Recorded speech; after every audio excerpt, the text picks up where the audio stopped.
Bonjour à tous, aujourd'hui on va parler de la décision de Jérôme Powell mercredi dernier et donc on parlera, bien, de ce rapport qui est sorti, bien, mercredi et ce que la Fed a décidé notamment et on parlera aussi des résultats de Apple et aussi de Amazon pour le premier trimestre, 2024.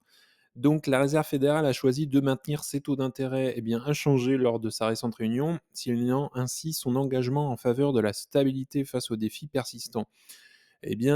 Ces taux d'intérêt sont compris dans une fourchette de 5,25-5,50 et ça marque ainsi son plus haut niveau depuis 23 ans. Donc cette décision souligne l'approche prudente de la Banque centrale en matière de politique monétaire, en particulier à la lumière des préoccupations persistantes en matière d'inflation. On a une inflation aux États-Unis qui est assez élevée et qui se maintient au regard des récents indices qu'on a pu avoir sur l'économie américaine. J'en avais parlé sur la chaîne.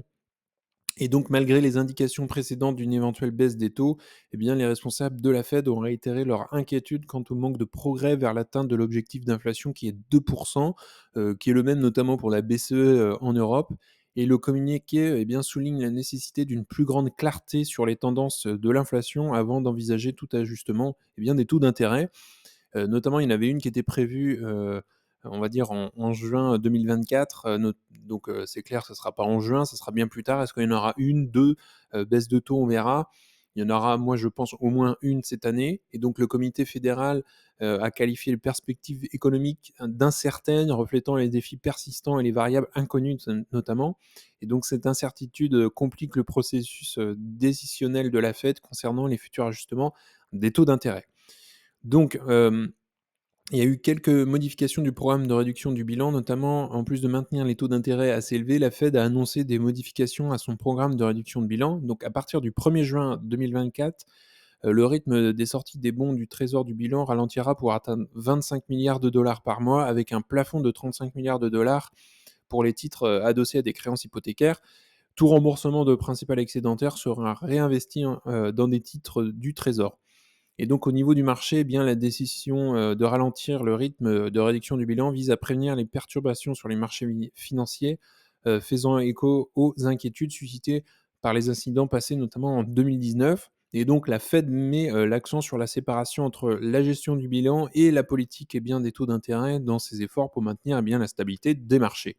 Donc le marché n'a pas trop bougé, hein, suite aux annonces, notamment de mercredi, puisque c'était déjà un peu anticipé, on avait déjà anticipé qu'il n'y aurait pas notamment de baisse, de taux d'intérêt en juin et puis qu'il y avait aussi besoin de plus de temps, donc pas de grande surprise en soi. Et donc des préoccupations, inflationnistes qui persistent notamment aux États-Unis et son objectif, bien évidemment, c'est de ramener l'inflation à 2 et l'indice de base, des dépenses de consommation personnelle est un indicateur clé, de l'inflation et il a dépassé les attentes, notamment la dernière fois, on en avait parlé sur la chaîne et il souligne notamment le défi que représente le retour à l'inflation à l'objectif de 2. On en est loin encore, même s'il y a eu des effets, hein, sur, la politique monétaire, de la Fed. Et la Réserve fédérale a réitéré son engagement de ramener l'inflation, bien évidemment, à 2 soulignant l'importance de cet objectif pour la stabilité économique et la croissance. Et la décision unanime de maintenir les taux, souligne la position collective des responsables de la Fed sur, cette question, de l'inflation.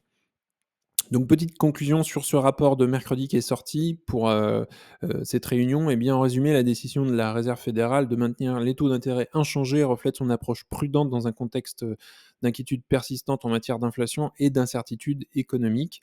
Et les ajustements, du programme de réduction du bilan visent à soutenir la stabilité du marché pendant que la Fed fait face à l'évolution des conditions économiques. Donc maintenant, on va parler de la deuxième partie, on va parler des résultats de Apple. Elle a publié ses résultats jeudi, dernier et donc ça dépassait les attentes du marché en termes de revenus et de bénéfices. Donc cependant, l'entreprise a été confrontée notamment à une baisse de 4 de son chiffre d'affaires par rapport à l'année précédente, en raison notamment du ralentissement des ventes dans des catégories de produits clés. Et donc malgré les performances globales positives, Apple a constaté une baisse de ses revenus sur divers segments. Il y a eu notamment, l'iPhone, le Mac, l'iPad et divers, appareils, portables. Et donc ce déclin pose des défis importants dans un contexte d'intensification de la concurrence et notamment du ralentissement économique, notamment en Chine. Donc quelques faits, saillants financiers, donc il y a eu un rachat d'actions annoncé et aussi une augmentation des dividendes. Donc Apple a annoncé l'autorisation de 110 milliards de dollars supplémentaires pour le rachat d'actions, donc bon point, pour les actionnaires et puis aussi une augmentation de son dividende à 0,25 par action, donc démontrant sa confiance dans sa solidité financière. Et puis, 2e chose, il y a aussi un bénéfice par action et un chiffre d'affaires qui a été, au-delà des estimations. Donc, Apple a déclaré un bénéfice par action à 1,53 $ sur un chiffre d'affaires de 90,8 milliards de dollars, dépassant, les estimations de Wall Street où c'était 1,50 $ de bénéfice par action et un chiffre d'affaires estimé à 90,3 milliards de dollars. Donc, que du positif sur ces annonces pour l'instant. Et il y a eu, notamment quelques performances sectorielles un peu moins bonnes, donc notamment des baisses des revenus sur, l'iPhone. Les revenus de l'iPhone ont diminué à 45,96 milliards de dollars contre 51 milliards de dollars pour la même période l'année précédente. Donc on a des conditions, un environnement assez difficile en ce moment. Des revenus pour la zone asiatique qui sont aussi, compliqués. Il y a malgré une baisse de 8 d'une année sur l'autre, à 16,37 milliards de dollars, les revenus, eh bien, de la grande Chine ont dépassé les attentes des analystes. Donc ça, c'est positif. Mac et iPad et wearables, donc les revenus des Mac et de l'iPad n'ont pas répondu aux attentes, tandis que les revenus des wearables ont également manqué les projections. Un point positif notamment, c'est les revenus des services, puisqu'Apple, eh bien, a dépassé les attentes, atteignant ainsi les 23,86 milliards de dollars, ce qui indique en fait la force, eh bien, de l'écosystème de Apple. Donc quelques défis notamment en termes de performance du marché. L'action Apple a connu une baisse de 10 en fait depuis, le début de l'année et de 2 au cours des 12 derniers mois, contrastant en fait avec les gains, substantiels, notamment avec, Microsoft et Google qui ont bien progressé et donc on est confronté à de la concurrence bien évidemment et Apple est confronté à la concurrence notamment de Huawei et un ralentissement économique notamment en Chine, ce qui a un impact, bien sur ses ventes et sa position sur le marché. Donc conclusion très rapide aussi sur eh bien, ce premier rapport 2024 sur Apple, malgré les défis sur les marchés et les segments des produits clés, Apple, bien évidemment, reste résilient en se concentrant eh bien, sur l'innovation et les investissements stratégiques pour stimuler la croissance future. Et donc, l'intégration de l'IA générative et les annonces de produits à venir, notamment la WWDC, c'est une fois par an, notamment en juin, témoignent de l'engagement d'Apple à rester à la pointe de la technologie et à maintenir eh bien, son avantage concurrentiel sur le marché. Troisième chose, on va parler des résultats de Amazon également qui ont été très bons, hein, qui ont dépassé les attentes de Wall Street, donc on a eu des performances assez impressionnantes, hein, dans des segments clés chez Amazon. Les actions de la société ont bondi jusqu'à 5 après les ouvertures, du marché, notamment soutenues par des résultats solides, notamment dans le cloud. Donc domination de AWS, la branche du cloud computing d'Amazon reste une centrale donc électrique contribuant de manière significative au flux, de revenus de l'entreprise avec une performance exceptionnelle, notamment AWS est en passe d'atteindre un chiffre d'affaires annuel de 100 milliards de dollars et affirmant ainsi sa position de leader du secteur. Il y a Microsoft aussi qui se démarque, très bien, mais Amazon a fait une belle progression et donc quelques mesures financières clés. On a eu des ventes nettes qui s'établissent à 143,3 milliards de dollars, dépassant les 142 milliards estimés et donc c'est une augmentation notable, notamment par rapport aux 127,4 milliards de dollars du premier trimestre 2023. Le bénéfice ajusté par action qui est établi à 0,98 dollars, dépassant ainsi les 0,83 attendus et démontrant une croissance bien évidemment substantielle par rapport à l'année dernière, on a été à 0,31 dollars par action. Et notamment le web service d'Amazon qui a enregistré un chiffre d'affaires de 25 milliards de dollars, dépassant ainsi les 24,1 milliards prévus par les analystes. Et puis, on a un autre segment qui est la publicité, qui a bien progressé à 11,8 milliards de dollars ce trimestre. Donc, une hausse substantielle par rapport à l'année dernière, on était à 9,5 milliards pour le premier trimestre 2023. Donc, investissement notamment chez Amazon, le directeur financier qui est Brian Olsavsky a présenté les plans d'investissement d'Amazon en soulignant une augmentation substantielle des dépenses en capital par rapport à l'année précédente et la société notamment vise à renforcer l'infrastructure pour soutenir eh bien, la croissance d'AWS, en particulier dans l'IA générative qui est un élément essentiel de sa stratégie.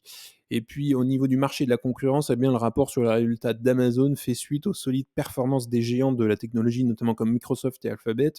Microsoft est bien placé, Alphabet a bien rattrapé notamment le retard qu'elle avait et ça souligne un paysage concurrentiel dans le cloud computing et notamment l'IA aussi.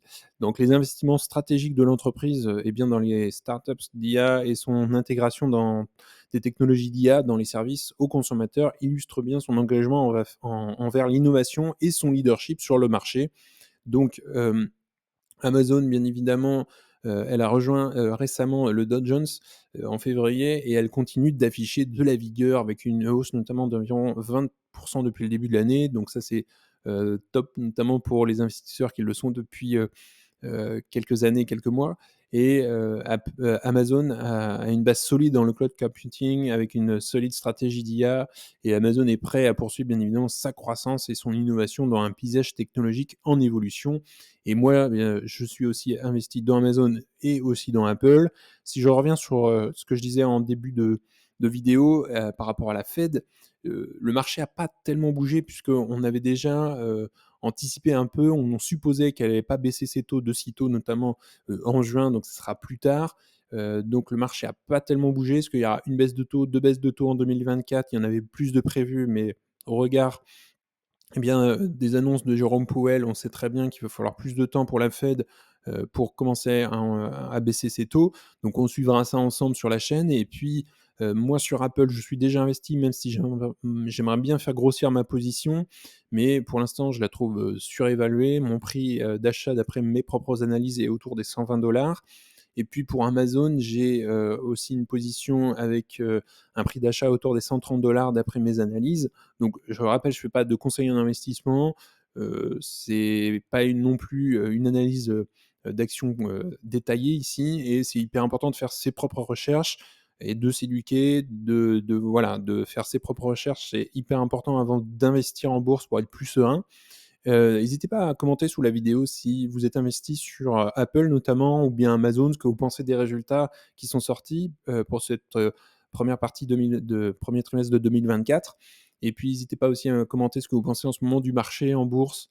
Voilà, en tout cas, on en a fini pour aujourd'hui. N'hésitez pas à liker, à vous abonner, pour faire grandir la communauté. Si vous souhaitez regarder, eh bien, une autre vidéo, vous pouvez cliquer juste ici et en tout cas, je vous souhaite, eh bien, une excellente journée et à bientôt pour une prochaine vidéo.